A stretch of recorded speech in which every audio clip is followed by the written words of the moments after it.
அஸ்ஸலாமு அலைக்கும். இந்த வீடியோ எதுக்குன்னா, இந்த முஸ்லீம் உம்மத்தில் இருக்க ஒவ்வொருத்தரையும் சில விஷயங்களை நினைவூட்டி யோசிக்க வைக்கிறதுக்கான ஒரு முயற்சி தான். அது என்னன்னா, கடைசி வீடியோவில் கூட பேசியிருந்தேன் எப்ஸ்டீன் ஃபைல்ஸை பற்றி. இன்னும் கூட எல்லாரும் நம்மள நிறைய பேர் அதில் என்ன இருக்குன்னு தெரிஞ்சுக்க தான் ஆர்வப்படுறமே தவிர, அதுலேருந்து கொஞ்சம் வெளியே வந்து யோசிச்சு பாருங்க, out of the box think பண்ணி பாருங்க. அது எல்லாமே நடந்து முடிஞ்சதை தெரிஞ்சுக்கிட்டு நம்மளால எதுவும் பண்ண முடியாது, அது பிரயோஜனமற்றது. அதுக்குன்னு அதை தெரிஞ்சுக்க வேணாம்னு சொல்ல, ஆனால் அதுக்கு போகிற முயற்சியோட நீங்கள் இது நமக்கு எதை குறித்து எச்சரிக்கைன்னு கொஞ்சம் சிந்திச்சு பாருங்க.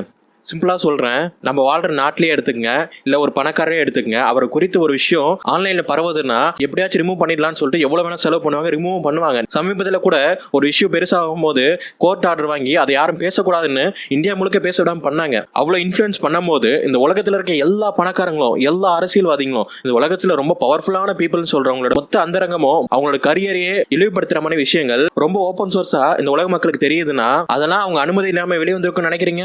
கொஞ்சம் சிந்திச்சு பாருங்களேன். அது நடந்து இத்தனை வருஷம் ஆகி நம்ம எல்லாருக்கும் இவ்வளோ ஓப்பன் சோர்ஸாக வெளியே விட்டுருக்காங்கன்னா, ஒன்று அதன் மூலயமா அது பின்புலத்தில் இருக்கவங்க இந்த உலகத்துக்கு தெரிய வைக்கிறது என்னன்னா, நாங்கள் நினைச்சா என்ன வேணா பண்ணுவோம், நாங்கள் அந்த அளவுக்கு சக்தி மிகுந்தவங்களா ஆயிட்டோம், இந்த உலகத்தில் யார் நினைச்சா நாங்கள் தடுக்க முடியாதுன்னு எச்சரிக்கையா இருக்கலாம். ரெண்டாவது, வழக்கம் போலதான் செய்ய போற ஒரு பெரிய விஷயத்தை மறைக்கிறதுக்காகவோ நம்மளை தசை திருப்பதற்காகவோ அவங்க இதை வெளிவிட்டு நம்ம எல்லாரும் இதில் ஃபோக்கஸ் பண்ண நேரத்தில் பெருசாக அவங்க ஒரு விஷயத்தை பிளான் பண்ணிட்டு இருக்கலாம். ஸோ நான் என்ன சொல்ல வரேன்னா, நம்ம முஸ்லீம் சமூகமாக சில விஷயத்தை சிந்திச்சு பார்க்கணும். இது உலக சம்பந்தப்பட்ட விஷயம் இல்லை, இது அல்லாவோட அடியார்களுக்கும் அல்லாவோட மார்க்கத்துக்கும் தஜ்ஜாலுக்கும் ஷைத்தானுக்கும் நடக்க போற போருக்கான ஒரு ஆயத்தம் தான். ரசூல் ஸல்லல்லாஹு அலைஹி வஸல்லம் சொல்றாங்க, ஒரு காலம் வரும், அந்த காலத்துல மூமிங்களானவங்க மேல எதிரிகள் வெறி பிடிச்சு பாய்வாங்க, ஆனா உங்களால ஒன்றும் பண்ண முடியாதுன்னு சொல்லுவாங்க. சஹாபாக்கள் கேட்பாங்க, யா ரசூலுல்லாஹ், நாங்க அந்த காலத்துல குறைவான எண்ணிக்கையில இருப்போமான்னு கேட்கும்போது ரசூலுல்லாஹ் என்ன சொல்லுவாங்கன்னா, எண்ணிக்கையில பெரும்பாலான பேர் தான் இருப்பீங்க, ஆனா உங்களால எதுவும் பண்ண முடியாது, வெள்ளத்தில் அடிச்சிட்டு வர சரகுகள் மாதிரி தான் இருப்பீங்க, அந்த சரகுகளுக்கு என்ன வேல்யூவோ அதுதான் உங்களுக்கான வேல்யூன்னு சொல்லுவாங்க. நீங்க இப்ப பாருங்க, பாலஸ்தீன்ல என்ன நடக்குதுன்னு இந்த உலகத்துல இருக்க எல்லா மூமிங்களுக்கு தெரியும்,